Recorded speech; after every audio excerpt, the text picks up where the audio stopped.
ముఖ్యమంత్రి వర్యులు శ్రీ నారా చంద్రబాబు నాయుడు గారు, ఉప ముఖ్యమంత్రి వర్యులు శ్రీ కొణిదెల పవన్ కళ్యాణ్ గారు, మనకి అదే విధంగా దేశ ప్రధాని శ్రీ నరేంద్ర మోదీ గారికి, మన పార్లమెంటు సభ్యురాలు మన సోదరి అన్న ఎన్టీఆర్ కుమార్తె పురంధేశ్వరి గారికి, ఈ గ్రామ వాసుడనైన నాకు శాసనసభ్యుడిగా మీరందరూ ఎంతో ప్రేమతో, నమ్మకంతో, ఆప్యాయతతో, అనురాగంతో, మమకారంతో రాబోయే తరాలకి మంచి పరిపాలన అందిస్తూ మంచి అభివృద్ధిని చేస్తారన్న నమ్మకంతో కూటమి ప్రభుత్వాన్ని ఏర్పాటు చేసుకున్నారు. అందులో భాగంగా సంవత్సరం కాలం పూర్తయింది. ఈ సంవత్సరం కాలంలో ఏదైతే మేనిఫెస్టోలో పెట్టామో సూపర్ 6 అన్ని కూడా సక్రమంగా కూడా అమలు చేశాం. సూపర్ 6 లో మరొక ముఖ్యమైనది రైతులకు సంబంధించినటువంటి అన్నదాత సుఖీభవ.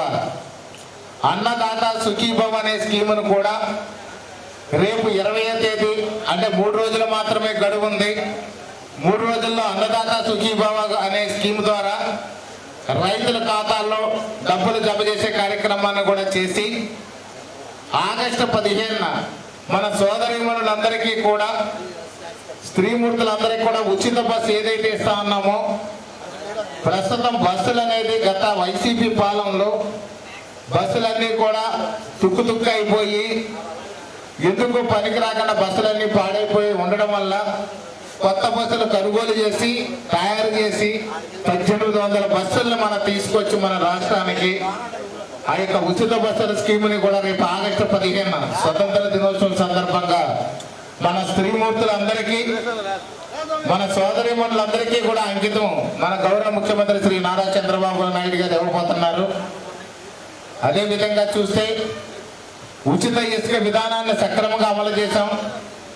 పెన్షన్ ఏదైతే 1000 రూపాయలు పెంచుతా ఉన్నామో ప్రభుత్వం రాగానే 1000 రూపాయల పెన్షన్ కూడా అమలు చేశాం.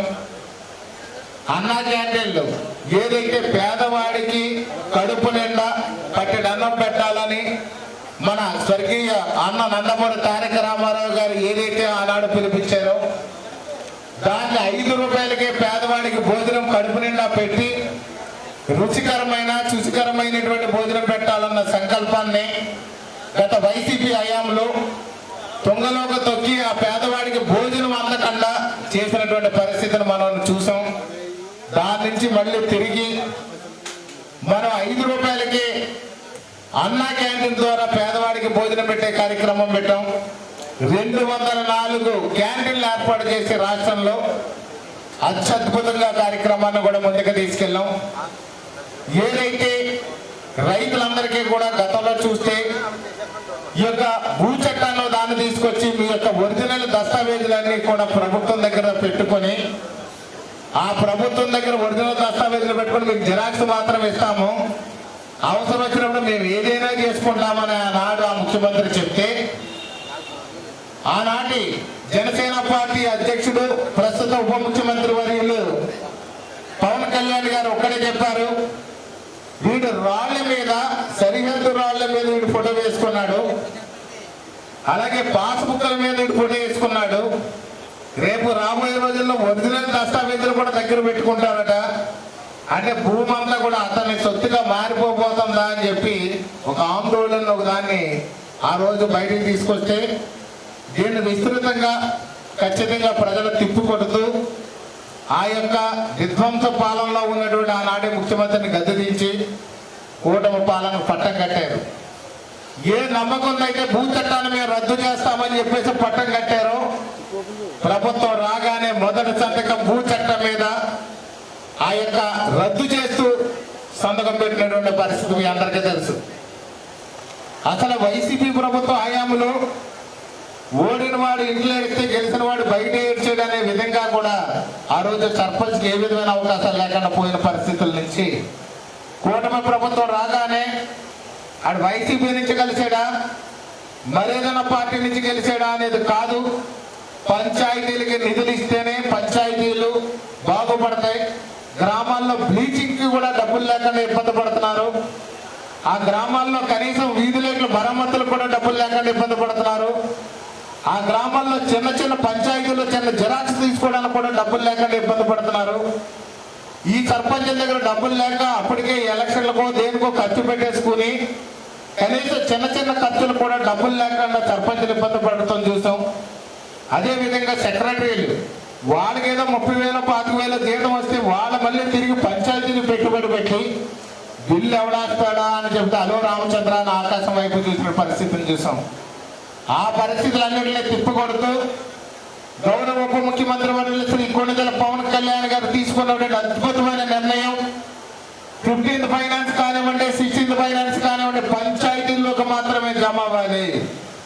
అది సెక్రటరీలు, ప్రెసిడెంట్లు ఎవరైతే ఉంటారో వాళ్ళ ఆధీనంలో ఖర్చులు జరగాలి అని అద్భుతమైనటువంటి ఒక జీవోను పాస్ చేస్తూ ఆ యొక్క 11 తాలూకు డబ్బులు ఏదైతే ఉన్నాయో పంచాయతీల అకౌంట్లో వేస్తే మన సర్పంచ్ ఇంకా కూడమ సర్పంచ్ పక్క గ్రామంలో ఉన్న వైసీపీ సర్పంచ్ కూడా కాలు ఎగరేసుకుని ఉప ముఖ్యమంత్రి అవకాశం ఇచ్చాడు.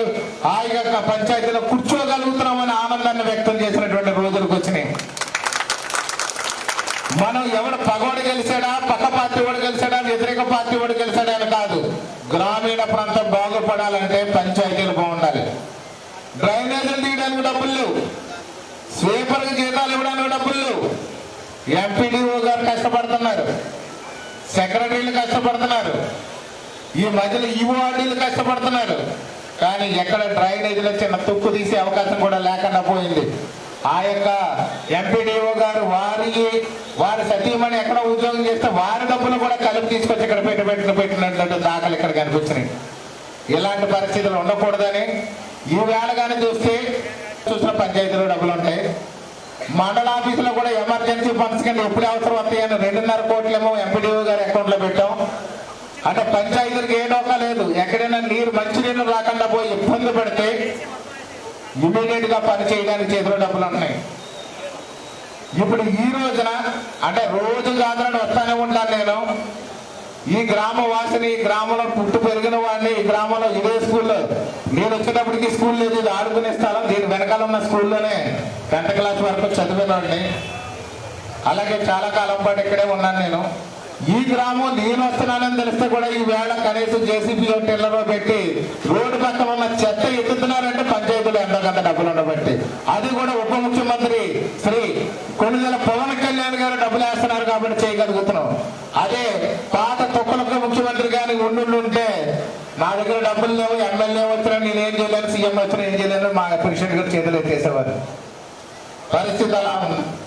అలాగే చూస్తే ప్రతి పథకాన్ని తీసుకొస్తున్నాం. ఉచిత ఇసుక, మన ఉచిత ఇసుక విధానాన్ని చూస్తే పోయిన ప్రభుత్వంలో ఇసుక కొనడం అని అంటే ఇసుకే బంగారం ఆయరా అనే విధంగా ఇసుక ఉండేది. సిమెంట్లో కనీసం ఇసుక కలుపుకోవడానికి కూడా ఇసుక లేని పరిస్థితి ఉంటే ఈవేళ మన గ్రామంలో కూడా చూస్తే ఇసుక తెచ్చుకొని పునాదులు ఫిల్ చేసుకుంటున్నటువంటి పరిస్థితిని చూస్తున్నాం మనం. నేను 4-5 ఫోటోలు చూశాను. గాదరాడ గ్రామంలో కూడా గోదావరి ఇసుక తెచ్చుకొని పునాదుల్లో పోసుకుని ఫిల్ చేసుకుంటున్నారు. కానీ ఇక్కడ ఏ బిల్డింగ్ కట్టినప్పుడైనా పునాదుల్లో ఇసుక కొనాలంటే చాలా డబ్బులు అయిపోతాయి. మట్టి వేద్దాము, నా ఇంటికి కూడా మట్టి వేసే కట్టుకున్నాను నేను. ఇక్కడ ఇల్లు కట్టినప్పుడు మట్టి వేసి కట్టుకున్నాం. కానీ ఇవాళ పునాదుల్లో ఇసుక వేసే స్థితి పడుతుంది. నా చిన్నప్పుడు నేను 8th క్లాస్ 9th క్లాస్ చదువుతున్న రోజుల్లో ఇక్కడ ఎవరి ఇల్లు కట్టుకున్నా సరే పునాదులు ఇసుకేసుకునేవారు. కానీ ఆ ఇసుక నుంచి బ్రహ్మాండంగా ఈ రోజు మళ్ళీ అదే రోజులకు వచ్చాం. ఉచిత ఇసుక, అలాగే గంజాయి బ్యాచ్, బ్లేడ్ బ్యాచ్ ఎంత భయంకరంగా ఉండేదో చూడండి. సరదాగా కోడి పందాలు పండగ ఆడుకుంటారు అని అంటే పండగకి సరదాగా ఆడుకోండి, గొడవలు పడొద్దని చెప్తాం. అలాగే ఏదో పండగకి ఏదో సరదాగా ఏదో ఒక ఆట ఆడుకుంటాము అని అంటే పండగ సంక్రాంతి కదా పురస్కరించుకుని ఆడుకోండి అని చెప్తాం తప్ప మిగతా అన్ని రోజులు కూడా అన్ని బ్యాన్. ఎంత ఆప్తమిత్రుడు వచ్చి నన్ను అడిగినా కోడి పందాల్లో ప్యాకెట్ లేవు, యువత ముఖ్యంగా అందులోనే నాశనం అయిపోతుందని చెప్పి పోలీసులు అర్జెంట్గా ముందు కేసులు కట్టించామని చెప్పి మనం ఈ ప్రభుత్వంలో పోలీసులు ఫ్రీ హ్యాండ్ ఇచ్చాం. పోలీసులు కూడా ఉత్సాహంగా మా డ్యూటీ మమ్మల్ని చేయనిస్తున్నారని ఆనందంతో పనిచేయగలుగుతున్నారు వాళ్ళు. అలాగే చూస్తే అగ్రికల్చర్ దగ్గరకు వస్తే మనది వ్యవసాయ ఆధారిత ప్రాంతం. ధాన్యం కొనుగోలు చేయాలంటే గత ప్రభుత్వ హయాంలో గోతాల కోసం రోజుల తరబడి ఎదురు చూడాలి. గోతాలు ఇచ్చిన తర్వాత ఎక్కడో అనపర్తి నియోజకవర్గంలోనో మెండపేట నియోజకవర్గంలోనో ఎక్కడికో తీసుకెళ్లి ధాన్యం అమ్మమరిగేవారు. దారి ఛార్జీలు నష్టం వస్తుంది. అది కాకుండా చూస్తే డబ్బులు ఎప్పుడు అకౌంట్లో పడితే ఎవరికి అర్థం కాని పరిస్థితులు ఉండేవాళ్ళం మనం. అలాంటి పరిస్థితి నుంచి మీకు నచ్చిన రైస్ మిల్లుకి తోలుకోండి, అదేవిధంగా గోతాలు కావాలంటే తీసుకెళ్ళండి, ధాన్యం కొనడానికి రైస్ మిల్లర్స్ రెడీగా ఉన్నారు, అమ్ముకోండి అని చెప్పి ప్రజలకి మంచి అవకాశం ఇస్తే బ్రహ్మాండంగా వినియోగించుకున్నారు. ధాన్యం కొనుగోలు చేసిన 24 గంటలలో రైతన్నల అకౌంట్లో జమ చేసినటువంటి కూటమి ప్రభుత్వం అని చెప్పి సందర్భంగా తెలియజేస్తున్నాను. 6 నెలలకు వస్తాయా, 8 నెలలకు వస్తాయా, సంవత్సరానికి వస్తాయా అర్థం కాక రైతులు భయంకరంగా ఉంటే ఈవేళ 24 గంటలకు వస్తాయా, 18 గంటలకు వస్తాయా, 15 గంటలకు వస్తాయా అని చూసుకునే టైంలో ధాన్యం రైతు మిల్లు చేసి ఇంటికి వచ్చి స్నానం చేసి పడుకునే లోపల టిక్ మన 2 మెసేజ్లు వస్తే సెల్లో చూస్తే డబ్బులు అకౌంట్ క్రెడిట్ అయినట్టు ఉంది.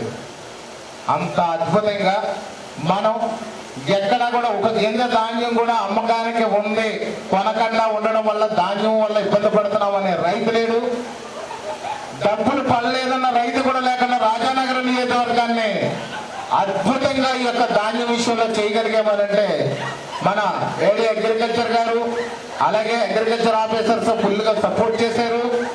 ఎక్కడైనా టార్గెట్ మిస్ అయితే నిద్ర లేకుండా సార్ ఇక్కడ టార్గెట్ మిగిలిపోయింది, రైతులు ఇబ్బంది పడుతున్నారని నా దృష్టికి రాగానే ఇమీడియట్ గా సంబంధిత అధికారులతోనే మంత్రులతోని కూడా మాట్లాడి ఎక్కడ ధాన్యం కొనుగోలు ఇబ్బంది లేకుండా చేశాం. ఎలక్షన్ ముందు మన ఊళ్ళోనే ప్రకంపనలు లేపారు, మన పక్క గ్రామం నరసాపురాన్ని ప్రకంపనలు లేపారు. రైతులకి కావలసిన నీరు ఇస్తున్నారు, ఈ ఎమ్మెల్యే వస్తే వీడికి ఏం తెలుసు రైతులకి నీరేమి ఇస్తారన్నాడు. ఆ రోజున మేము చెప్పాం ఎంతకంటే మంచి పాలన చేసి చూపిస్తామనంటే కొంతమంది ఎగతాళి చేశారు.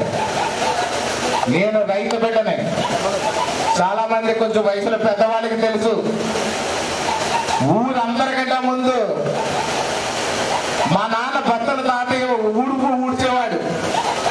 దానికి కారణం పైన మెరక పొలాల్లో నుంచి తోటల్లో నుంచి వచ్చే నీరుని గట్టేసి అడ్డంగా కట్టి ఆ నీరుని ఉరుమలలోకి పంపించి దాన్ని ముందు మేము దమ్ము చేసి పంటలు పండించేవాడు. ఆ కష్టం తెలిసిన వాడిని, ఇక్కడ రైతులందరి కష్టాలు తెలిసిన వాడిని. 2 పంటలకి కూడా చివరి ఎకరం దాకా ఒడ్డు మహాప్రభు అనే దాకా నీళ్లు ఇచ్చిన ప్రభుత్వం నా యొక్క కూటమి ప్రభుత్వాన్ని సందర్భం తెలియజేస్తున్నాను. అమ్మ కడుపులో నుంచి భూమి మీద పెట్టిన ఇక్కడ ఇదే గ్రామంలో అడిగి పెట్టాను కాబట్టి ఈ తొలిడికి అనేది ఇక్కడే పెట్టాం. ఆడంబరంగా పెట్టాలనుకోలేదు, నాయకుల వరకు ఓన్లీ గ్రామ నాయకులకే చెప్పాను, మండల నాయకులకి నియోజకవర్గ స్థాయికి కాదు, కేవలం గ్రామ మొదటి అడుగుగా మన గ్రామంలో పెట్టాం. అభివృద్ధి ఖచ్చితంగా జరుగుద్ది. మీకెవరికైనా అభివృద్ధిలో లేదా రావాల్సినటువంటి అవసరాలు కానీ లేదా ఏదైనా కొత్తగా వచ్చిన ఇబ్బందులు కానీ ఉంటే ఒక వాట్సాప్ మెసేజ్ పెట్టండి, చేస్తామని మీ అందరికీ తెలియజేస్తూ సెలవు తీసుకుంటాం.